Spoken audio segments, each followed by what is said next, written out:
విషయంలో 8 మందితో కాపురం చేస్తున్నావా, ఎలా చేస్తున్నావు అన్నాడు. నేను చేయడం ఏంటి, వాళ్ళే చేస్తున్నారు అన్నాడు ఆయన. అది శ్రీకృష్ణుడు జవాబు. పైగా ఉద్ధవా, నువ్వు కూడా నిశ్చింతగా ఉండాలంటే ఓ పని చేయవయ్యా జీవితంలో అన్నాడు. ఏమిటో తెలుసా, అందరినీ ప్రేమించుము, ఎవరి యందు ఆసక్తి చూపించకము అన్నాడు. అది వేదాంత రహస్యం. అది వేదాంత రహస్యం. మనం అక్కడే దెబ్బతింటాం. అంటే ఇంకోటి తినగానే నాకు బొబ్బట్లు చాలా ఇష్టం అని నాబోటిగాడు ప్రకటించాడు అనుకో, జీవితం అంతా బొబ్బట్లే తినాలి. ఎందుకంటే ఆయనకి బొబ్బట్లు ఇష్టం అనే విషయం ప్రచారం అయితే ఎవరింటికి వెళ్ళినా బొబ్బట్లు పెడతారు, తినలేక చచ్చిపోతారు. నేను పొరపాటుని ప్రకటించి ఇబ్బంది పడ్డా. 2-3 ప్రవచనాల్లో అరటికాయ వేపుడు, వంకాయ పచ్చడి అన్నా. నాకేవో అవి ఇష్టం కొంచెం. అవి చెప్పినందుకు ఏమైందంటే, నేను కింద సంవత్సరం చూశానండి, ఏడాదిలో నేను బయట ప్రవచనాలు చెప్పిన ఒక 100-150 ఉన్నాయి. 150 అరటికాయ వేపుడు, 150 వంకాయ పచ్చళ్ళు తిన్నాను నేను. విసిగెత్తిపోయింది ప్రాణం. పైగా నాకు అవి ఇష్టం కావడం వల్ల ఇంటికి వెళ్ళాక ఆవిడ కూడా అవే పెట్టింది. నువ్వు ఇవే పెడితే నేను బతకాల వద్దా అన్నాను. మరి మీరు ఎందుకు చెప్పారండి అవి? మనం చెప్పకుండా ఉండలేం. మనం ఏం చేస్తాం, మన బలహీనత మంది చెప్పేయడం అలవాటు. మనదంతా ఓపెన్ యూనివర్సిటీ. నేనే ఇబ్బంది పడ్డాను చెప్పి, అవి బాబు ఇంక చెప్పకూడదు ఇలాంటివి. ఇంక వెరైటీ లేదు జీవితంలో. నా బతుకంతా అరటికాయ వేపుడు, వంకాయ పచ్చడి, ఇంకో పచ్చడి లేదు, ఇంకో వేపుడు లేదు. ఆయనకి ఇష్టం. పైగా 30 వేపుడు వేసేయడం పట్టుకొచ్చి ఎవడు తింటాడు? ఇదే ఆసక్తి అంటే నాకు అర్థమైనప్పుడు ఏకాదశి స్కంధం చదివి మనం పొరపాటు చేసాం. అరటికాయ వేపుడిని మనం ప్రేమించాలి కానీ ఆసక్తి చూపించకూడదు. వేశారు, ఇష్టంగా తిను, నాకు ఇది ఇష్టం, నాకు ఇది ఉంటే ఇంకేం అక్కలా, ఇదంతా ఓవర్ యాక్షన్ వద్దు. ఆ మాట చెప్పక. ఏమైనా అంతే, నగలు ఉన్నాయి పెట్టుకోవాలి, లేకపోతే దాని గురించి గొడవ వద్దు. అందరికీ ఉన్నాయి, నాకు లేవు. అందరికీ కడుపు నొప్పి కూడా ఉందమ్మా, నీకు లేదు. తెలుగులో సామెత, ఈ ఇంటి ఆవిడ ఈ వీధి ఆవిడ పట్టెడు పెట్టుకుంటే ఆ వీధి ఆవిడ ఉరిట్టుకుందిటే. ఈ వీధి ఆవిడ పట్టెడ పెట్టుకుందరు, మెడకి ఆభరణంగా పట్టెడా అంటారు, పెట్టుకుందరు. ఆవిడ నేను ఏదో పెట్టుకోవాలంటే ఉరిట్టుకుందరు, ఇంకేం పెట్టుకోలేక. ఏమిటా పోలిక? ఆ వీధి ఆవిడ పెట్టుకుంటే నువ్వు పెట్టుకోవాలా? ఇతను గోపికలు ఆ భావనతో ఉండడం వల్ల వాళ్ళు అలాగే సమీపించారు. జన్మాంతరమైనటువంటి విశేషం అండి, అంతకంటే ఏం చేయలేరు వాళ్ళు. ఆ జన్మ అటువంటిది అయినప్పుడు ఇంకో వాంఛ రాదండి. దానికి ఉపనిషత్తులో చక్కని కథ ఉంటుంది. ఒక ఋషి సంధ్యావందనం చేస్తున్నట్ట.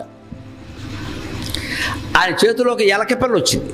సంధ్యావందనం చేస్తే సాధారణంగా చేపపిల్ల వస్తుంది. ఇందుకు ఎలకపిల్ల వచ్చింది. ఆయన గ్రహస్థితి అలా ఉంది. ఆవిడ ఎలకపిల్ల వస్తే ఆయన చూసి జాలేసింది. పాపం కోపం వస్తుంది సాధారణంగా, రాలేదు, జాలేసింది. చూసి ఏమిటో ఎలకపిల్ల వచ్చింది అని ఆయనకు ఒక చిత్రమైన ఆలోచన వచ్చింది. కాస్త తపస్సు, అప్పటికి యోగ సిద్ధులు ఉన్నాయి ఆయన దగ్గర, అవి ఏవో ప్రదర్శించాలి, ఇది గొడవ. అందుకే నీకు చూసుకుని, పోన్లే నాకు పెళ్ళి లేదు, ఏమీ లేదు, పిల్లలు అసలే లేరు, ఈ ఎలకపిల్లని పెంచుకుందాం అని. ఎలకపిల్లని ఎలా పెంచుకుంటామని తన తపశ్శక్తి అంతా ఉపయోగించి ఈ ఎలక వెంటనే ఓ చిన్న పిల్లగా మారాలి, 3 ఏళ్ళ అమ్మాయిగా అనుకున్నాడు. ఎందుకంటే మళ్ళీ పాలు ఇవ్వడం కష్టం కదా, అందుకని 3 years పెట్టేది గేట్, గొడవలు అక్కడ పాలు ఇవ్వక్కర్లేదు. వెంటనే ఆ ఋషి సంకల్పం వల్ల ఆ అమ్మాయి 3 ఏళ్ళ అమ్మాయిగా మారిపోయింది. దానికి ఏదో ఎలకశ్రీ అని పేరెట్టి, పేరుకే ఉంది ఏదో పెట్టి ఆ పిల్లని ఇంటికి తీసుకెళ్ళారు. అక్కడ ఋష్యాశ్రమంలో కూడా మిగిలిన వాళ్ళు ఎవరో ఉన్నవాళ్ళు చూసి అవి పిల్ల బాగుందని చక్కగా పెంచారు. ఆ అమ్మాయి అలాగా నెమ్మదిగా 14-15 ఏళ్ళు పెరిగింది. ఈ ఋషిగారు చూసి, నేను ఎలాగైనా అమ్మాయి చేయగలిగాను, ఎంత గొప్ప విషయం, భలే పనిచేసింది సిద్ధి అనుకున్నాడు. తర్వాత అమ్మాయి యుక్త వయస్సుకు వచ్చాక, అమ్మాయి నీకు పెళ్లి చేయాలి కదా, చేస్తే నాకు బాధ్యత అయిపోతుంది, అందుకని నీకెవరు వరుడు కావాలో చెప్పు, నిన్ను ఎలకని నేను మనిషిని చేశాను, నువ్వు తలుచుకుంటే నువ్వు కోరుకుంటే ఎవరినైనా తీసుకురాగలను నేను అంటే. ఆ అమ్మాయి ఉంది, నాన్నగారు అదేమిటి, మీరే చెప్పారు కదా ఎలకని మనిషిని చేశారు నన్ను, నా బాగోగులు మీకు తెలియవా, నాకు ఎవరు తేవాలో నేను చెప్పాలా, మీ ఇష్టం అండి, మీరు ఎవరినంటే వారిని చేసుకుంటా. ఆయన సంతోషించారు. ఇంక పిల్లలు అలా అంటే తల్లిదండ్రులకు పరమానందంగా ఉంటుంది ఈ రోజుల్లో.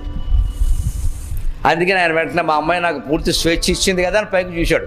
అంతే, సూర్యుడు కనపడ్డాడు. వెంటనే సూర్యుని తీసుకురామంటావా, అమిత తేజోవంతుడు అన్నాడు. వెంటనే అమ్మాయి ఉంది, సూర్యుడు చాలా గొప్పవాడే నాన్నగారు, కానీ ఓ మబ్బడ్డ వచ్చిందనుకోండి, సూర్యుడు కనపడ్డావు, సూర్యుడి కంటే మబ్బే గొప్పది కదా, సూర్యుడిని ఆపేయగలుగుతుంది. దీని ఆలోచన అలా ఉంది. సూర్యుడిని ఆపేయగలుగుతుంది మేఘం, మబ్బు, సూర్యుడి కంటే మబ్బే గొప్పది కదా అంటే ఆయన ఆశ్చర్యపోయి, సరే పోన్లే మబ్బు అంటున్నావు కదా, మబ్బు అంటే నీకు ఇష్టమా, మేఘం అంటే, మేఘాలన్నిటికీ అధిపతి ఇంద్రుడు, పోనీ మేఘనాథుడైన వాడు ఇంద్రుడు, ఆయన దమ్మంటావా అన్నట్ట. ఆ మబ్బుదేముందండి, మబ్బు గాలి వేస్తే మబ్బులు చెదిరిపోతాయి కదా, గాలే బలమైంది కదా మబ్బులకి మేఘాల కంటే. దాని ఆలోచన విచిత్రంగా ఉంది.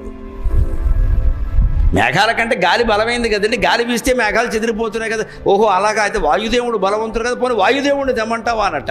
వాయుదేవుంది నాన్నగారు, గట్టిగా పర్వతం అడ్డొచ్చిందంటే వాయువు ఆగిపోతుందండి, వాయువు కంటే పర్వతం గొప్పది కదా అంటే. పోనీ హిమవత్ పర్వతం ఖాళీగా ఉంది, వాడిని విసుగొచ్చింది, దీనికి సంబంధాలు చూడలేక అప్పుడే. అందుకని చివరికి అన్నాడు, పోనీ పర్వతం గొప్పది అంటున్నావు కదా, పర్వతం చాలా గొప్పది కదా, హిమవత్ పర్వతం ఖాళీగా ఉంది, పోనీ హిమవత్ పర్వతానికి ఇచ్చి నిన్ను పెళ్లి చేయాలంటే పర్వతం గొప్పతనం ఏముందండి, ఒక 100 ఎలకలు కలిస్తే పర్వతానికి సైతం 100 కన్నాలు చేస్తున్నాయి కదా అన్నట్టు. వెంటనే ఈయనకి జ్ఞానోదయమై దీని ఎలక బుద్ధి పోలేదురా ఎంత చేసినా సరే అని చెప్పి వెంటనే దాన్ని ఎలక కింద మార్చి తీసుకెళ్ళి కన్నంలో వదిలేశాడు. అంతే మాంగళ్యందందునానేన మమ జీవన హేతునా కంటే బధ్నామయ్యలకేత్వం జీవ శరదాం శతం అన్నాడు. సంత వదిలిపోయింది అన్నాడు. ఇదే జన్మాంతర సంస్కారం అంటే. ఆ బుద్ధి మారదు, అది మనం ఎంత ప్రయత్నించినా ఒకటి. అంతే దాని ఎలక బుద్ధి. లేకపోతే దానికి సూర్యుడు కంటే, వాయుదేవుడు కంటే, ఇంద్రుడు కంటే, పర్వతం కంటే ఎలక గొప్పది అనిపించినట్టు దాని జాతకమేది, దాని బుద్ధి అది. ఆ ఎలక జన్మలో ఉండేది పొందవలసినవి కొన్ని ఉన్నాయి. ఈ ఋషి ఏం చేశాడు, యోగ సిద్ధుల కారణంగా ఆ జన్మ తప్పిద్దామని చూశాడు. అది తప్పిస్తే కుదరదు, విధి విలాసం అది మళ్ళీ ఎలక అయిపోవలసిందే. ఈయనకి శని ఎప్పుడు వదిలిపోయిందంటే దాని ఎలక్కనలో బారేసే వదిలిపోయింది. అందుకే ఏ భావంతో మనం ఉంటామో ఆ భావమే వచ్చే జన్మకు కూడా కారణమైపోతుంది. అందుకే అభావ స్థితి, భావాతీత ధ్యానం అంటారు. దాన్ని అభ్యాసం చేయాలి. ఏ భావము లేకుండా ముందు ఒక నామం మీద మనం ఏకాగ్రంగా మనస్సును పెడితే తర్వాత ఆ నామాన్ని కూడా తీసేయచ్చు. దాన్ని నిర్వికల్ప ధ్యానం అంటారు, భావాతీత ధ్యానం అంటారు.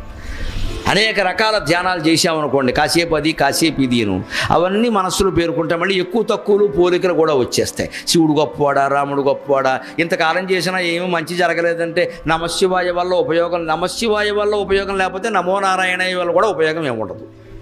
దీనివల్ల ఉంటే దానివల్ల అంచేది గోపికల ఆభావంతో సేవించిన కంసుడు భయంతో సేవించాడు నిరంతరం. తిరుగుచు కుడుచుచు లేచుచు అరుగుచు కూర్చొనుచు లేచుచు అనవరతంబున్ హరి దలచి జగమా హరిమయముగచు కంసుడు ఆరని అలుకన్. తింటున్నా సరే, కూర్చున్నా సరే, లేస్తున్నా సరే, ఏ పని చేస్తున్నా సరే కృష్ణుడు